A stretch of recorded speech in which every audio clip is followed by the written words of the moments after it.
Well, the sweet baby miasma continues to spread over the gaming industry, claiming a game I was looking forward to. Now, I didn't think Flintlock Siege of Dawn was going to be one of the greatest games I'd play this year, but I like me a good Souls game, and the concept looked interesting enough, even if gameplay had me increasingly cautious.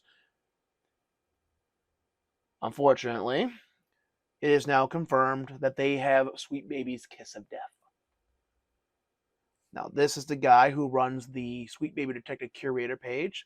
A developer reached out to him inquiring if they could have their name not included on the list. They said that yes, they did have relations with Sweet Baby, but since then, they have broken contract and scrubbed every ounce of their content that Sweet Baby made for the game out of their game.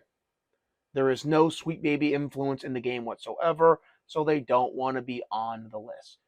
And to his credit, he says, okay, that's good. Let me and my team have early access to the game and talk to one of the managers so I can confirm this before I do not include you on the list. And they said, no, we're not going to give you early access to the game, and no, you're not going to be able to talk to a manager.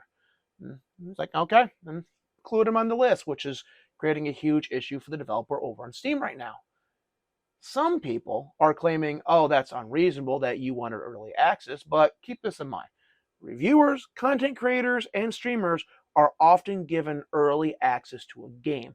Look at all the reviews going live right now for Dragon's Dogma 2 for a really good example of this. Asking for early access to review the content of the game, and keep in mind, they could have them under a contract, some kind of NDA saying like, hey, you can't disclose any of the content in the game other than the purview of detecting whether or not wokeness or Sweet Baby's influence is in the game until the release date of the game. Same as all other developers and publishers have. They have a contract which people sign, and then when the embargo is up, they can put the review up, and everything's okay.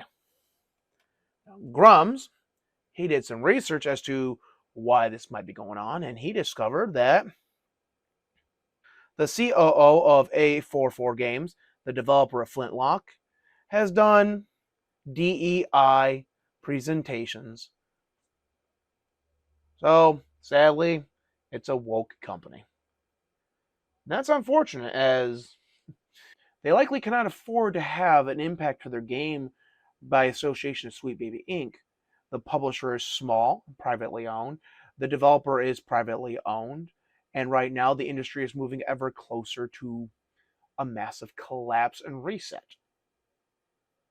A small publisher like A44 Games likely does not have a lot of cash reserves. They are not known for having huge blockbuster games or a hugely successful indie title. A massive failure of one game could be the death sentence for the studio, and the developers know it.